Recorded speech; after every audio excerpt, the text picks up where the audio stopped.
देवाने पाय दिले ती चोऱ्या करायला जाय दिली. देवाने हात दिले चांगला मक्का कोणाचा कापून दिली. देवाने दिलंय म्हणून देवाचं भजन करायचंय ना. तुम्ही भजन देव महाराजाला विचारलं भजन का करता, तीर्थयात्रेला का जाता, टाळी का वाजवता, दिले इंद्रिय हात पाय कान, हात पाय कान, दिले इंद्रिय हात पाय कान. थोडं फुलं करे.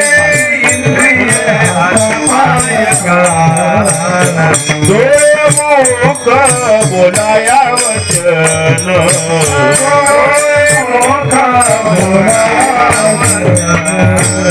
डोळे मुख बोलाया वचन. आवाज वाढव. डोळे मुख बोलाया गेले तू जोडसी नारायण,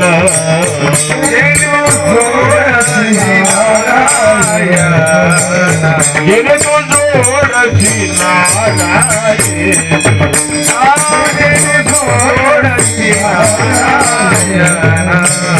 नाचे जीव पाला भवरोग,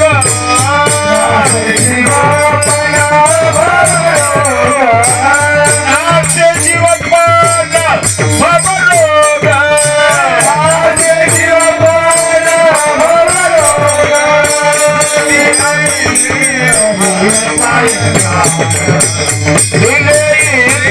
हात पाय कान,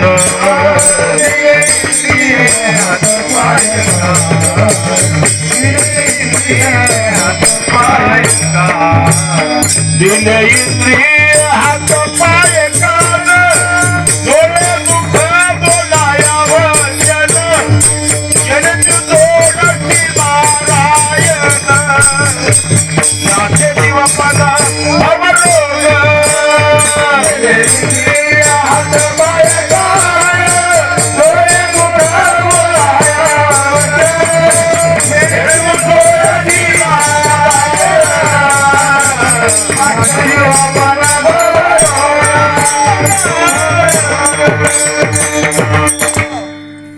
दिले इंद्रिय हात पाय कान. राहू द्या. डोळे मुख बोलाया वचन, जेने तू जोडसी नारायण, नासे जीवपन भवरोग. कडक झाले थोडं. दिले इंद्रिय हात पाय कान, डोळे मुख बोलाया वच. कमी कर कडकपणा. जेने तू जोडसी नारायण, नासे जीवपन भवरोग. भगवंताने आपल्याला इंद्रिय दिले, कशासाठी दिले? जास्त गोबर झालं तुला कळणार का?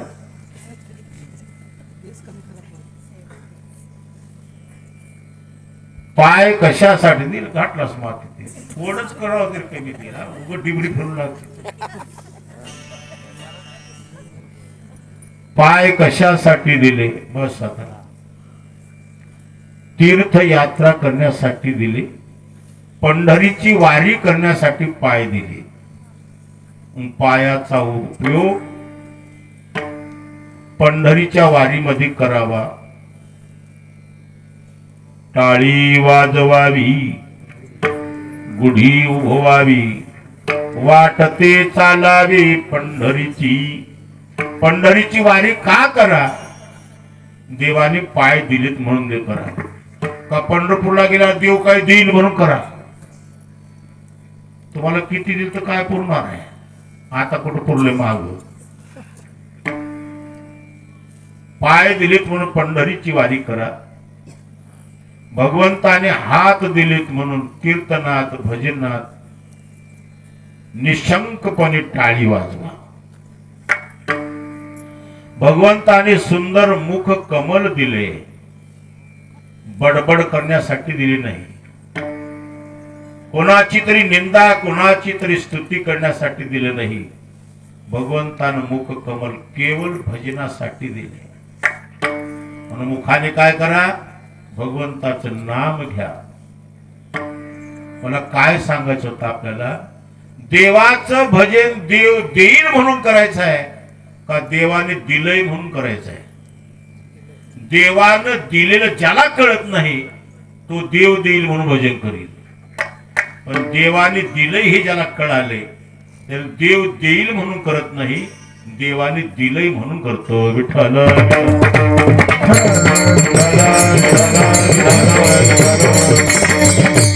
महाराजाला विचारलं, म्हणजे महाराज भजन का करता? भगवंतानी भजन करण्यासाठीच मला देह दिला. भजन करण्यासाठी देह दिला कशावरून समजाव? भजनासाठी जी सामुग्री लागते ती सामुग्री दिली, ती आरती भजनासाठी दिला. म्हणून अखंड महाराजांनी भजन केलं. अखंड खंडिना जीव रामकृष्ण नारायण सदा नाम घोष करो हरी कथा. सदा नाम घोष करो हरी कथा. नाम घोष करो हरी कथा. सदा नाम घोष करो हरि कथा. सदा नाम घोष करो हरि कथा. सदा नाम घोष करो हरि कथा.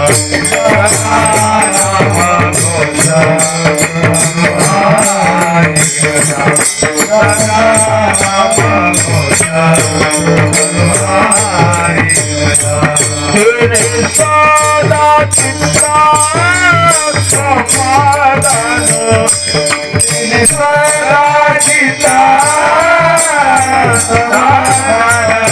तेरे सदा चित्ता समाधान.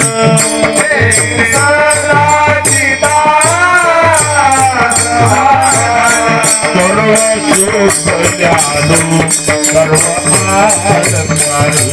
सर्व सुख ल्यालो सर्व आलंकारो.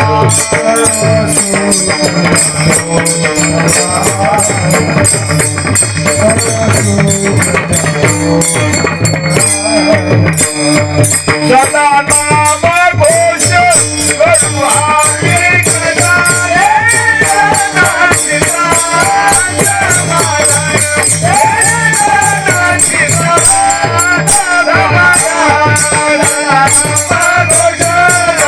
हरि कथा.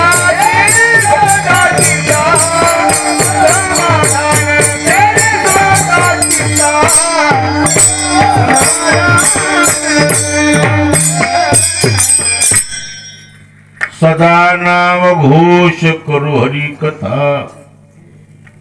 तेने सदा चित्ता समाधान. सर्व सुख ल्यालो सर्व अलंकार.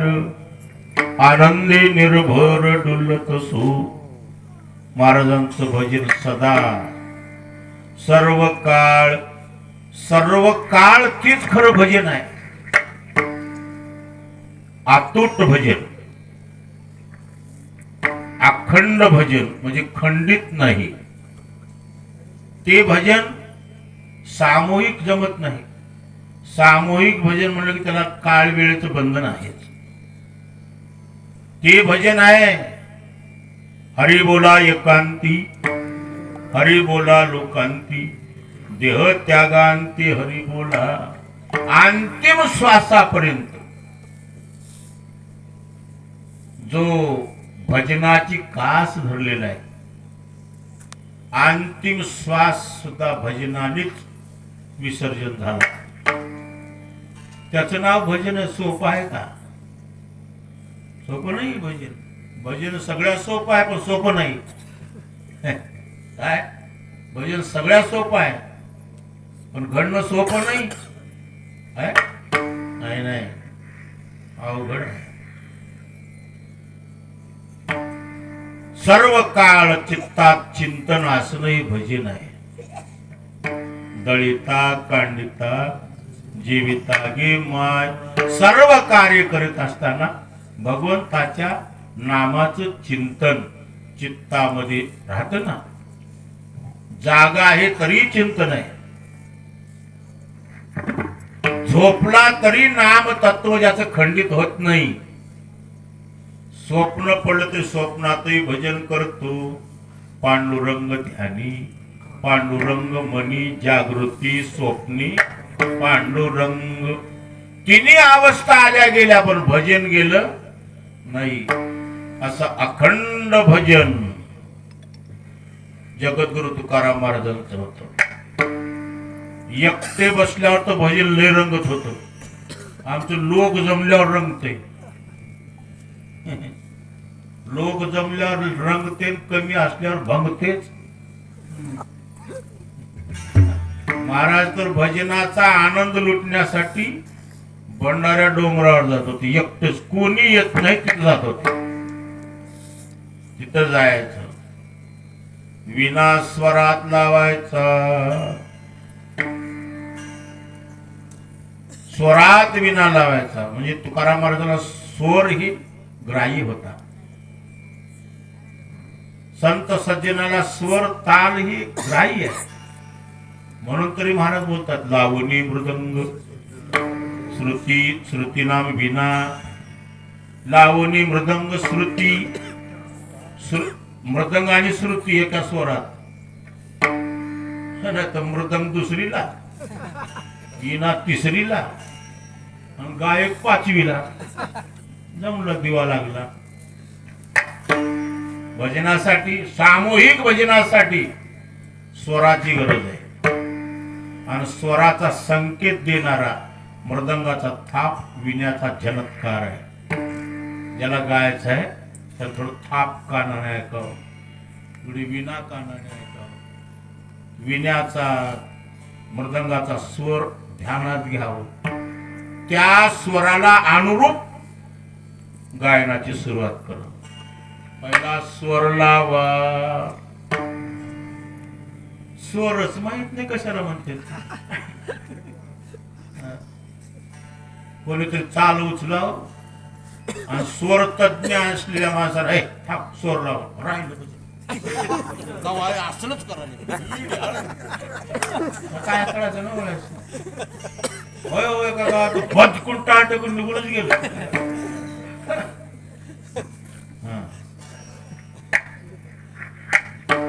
स्वर लावला पाहिजे. इथं प्रॅक्टिस करायला यायचं नाही. प्रॅक्टिस क्षेत्रात करायचं. इथं तयारी नव्हती यावं. इथं प्रॅक्टिस करा म्हणून त्या शिकला घरी जाऊन शिकी बोलला जा. इथं कशाला विक्षेप स्वर लावला पाहिजे. स्वर लागणं याला स्वर माहितच नाही कशाला म्हणते. स्वर लागणं, स्वर लागणार गेलं की जोर लावल्याशिवाय राहील ना. आणि जोर लावून आरडला की आडबाडगी वगार आडले वाटत. ऐकायला आणल्या लोकांची डोसकी उठून जाते. सनी गुच्या गुचावलं म्हणलं एक काय स्वर. स्वरात हावभाव करायची गरज नाही. स्वरात गा. हावभावाची गरज नाही. काही काही स्वरात माणसं गातात तोंडाकडे बघा वाटत. तोंड वगळ तर अशा माणसाचं कानाने चालाय का पण डोळ्यात तोंड बघून खेळ.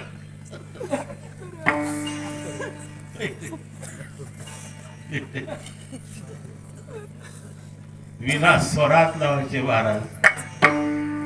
हातामध्ये चिरपोळ्या राहायचे.